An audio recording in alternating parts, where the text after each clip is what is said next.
Yung Mr. South President, China while we're doing some administrative matters, just for the record, because earlier our data or our assertion that about 500,000 square kilometers of our exclusive economic zone and territorial sea and sovereign waters is being claimed.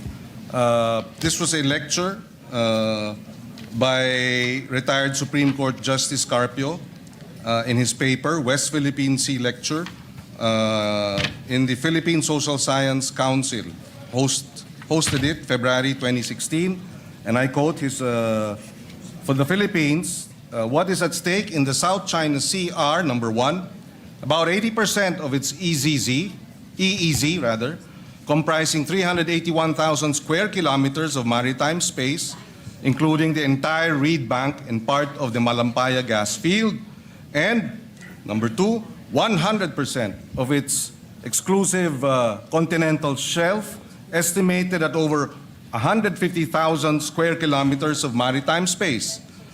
Either the Philippines keeps this, and I quote, maritime entitlements, or we lose them to China, according to the retired justice. And he added, effectively, China's 9-dash line claim encroaches on over 531,000 square kilometers of Philippine EEZ and continental shelf, including all the fishery, oil, gas, and mineral resources found within this vast area, which is larger than the total land area of the Philippines. This Chinese aggression, according to Chief former Justice Carpio, is the gravest external threat to the Philippines since World War II.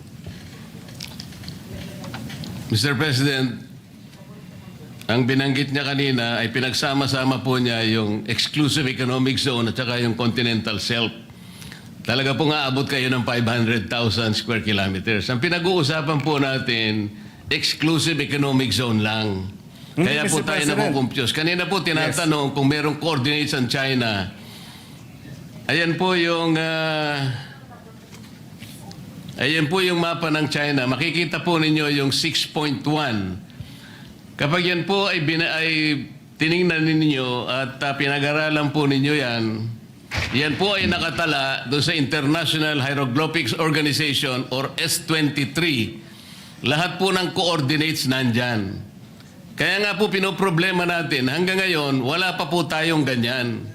Sana man lang yung West Philippine Sea, kapag ka lahat po ng kailangan ng United Nations, kasi bago po tayo makapagpatala ng ating sariling pangalan ng dagat, katulad ng West Philippine Sea, hindi lamang po declaration ang kailangan natin. Nagdi-declare tayo ng 200 nautical miles. Hindi naman po tayo nagdi-deposit ng mapa na may coordinates doon sa United Nations. Wala pong mangyayari. Yun po yung proseso Tingnan po ninyo yan. 6.1, yan po yung South China Sea. Hindi po ninyo makikita ang West Philippine Sea. Kaya po tayo nagtatalo dahil yung ating West Philippine Sea, kailanman hindi mag-a-appear dyan hanggat hindi po nagagawa ni Commodore Tarriela yung dapat niyang gawin. Imbes na gawa na siya ng gawa ng caricature, dapat mag-submit na siya nung mga coordinates na kailangan po para ngayon makapagpatala tayo ng sarili nating pangalan ng dagat. Ito nga po kaya ko kahit napakahirap ay gusto nating pag-aralang mabuti kasi dito po nagkakaroon ng hindi pagkakaunawaan. Akala natin may nangunguha ng ganang atin, samantalang yung sa ganang atin, hindi pa naman natin alam kung hanggang saan ba siya. Ang maganda sana, yung talagang exact coordinates, makukuha natin. Pero paano po natin magagawa, Mr. President? Ino-occupy natin, for example, yung munisipyo ng Pag-asa. Labas yun sa ating exclusive economic zone. Paano natin guguhitan yun halimbawa?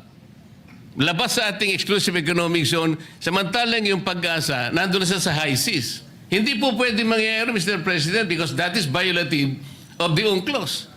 Hindi po tayo pwedeng tumahak sa high seas. At magliliprag po siya from the from the exclusive economic zone para enclose niya lamang, for example, yung parola, yung T2, yung sinabi nating apat kanina na bahagi na inoccupy ng ating bansa, ngunit labas po ng exclusive economic zone. Paano ngayon yun? Eh di kapag ka sinabi natin, we were awarded our exclusive economic zone, o umalis na po tayo doon sa mga features na inoccupy natin ngayon, simply because they are not enclosed by the West Philippine Sea na binabanggit natin. Kaya po ako nagsisimula diyan, Mr. President. Hindi po totoo na como sinabi ng Arbitral Award. Wala yung 9 dash line mo, China. Totoo naman yun eh. Because China was unable to prove by historic rights na talagang nasakop niya through the 9 dash line. Pero maliban doon, walang ginawa yung Arbitral Award eh. The Arbitral Tribunal did not adjudicate yung pamumosisyon nila sa mga features. Hindi naman niya sinabi, China, umalis ka na dyan sa mga inoccupy mong features. Meron ba siya sinabing gano'n? Wala po. And China continues to occupy those features. Meron din tayo. Meron din ang Vietnam. Kaya po disputed ngayon eh.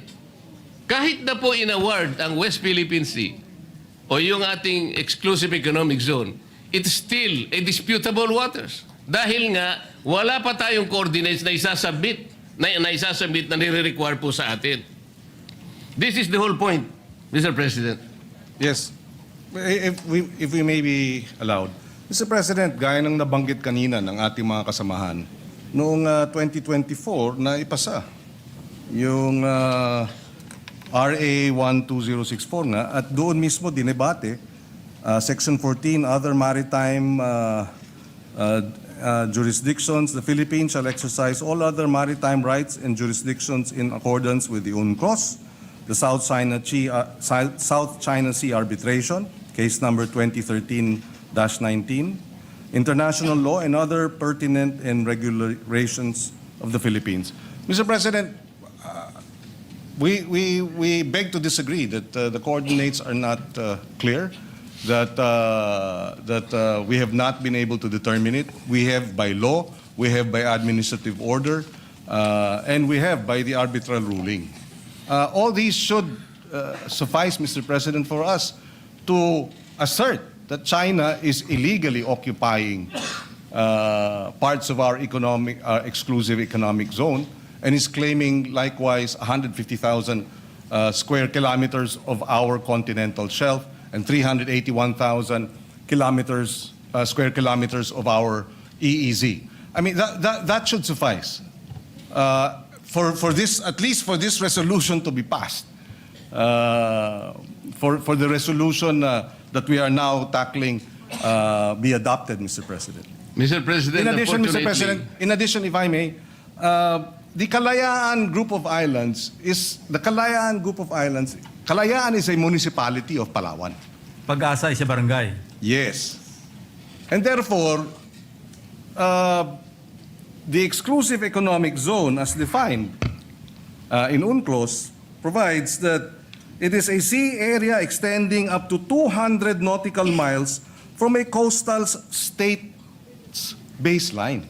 So the baseline would be the Kalayaan group and 200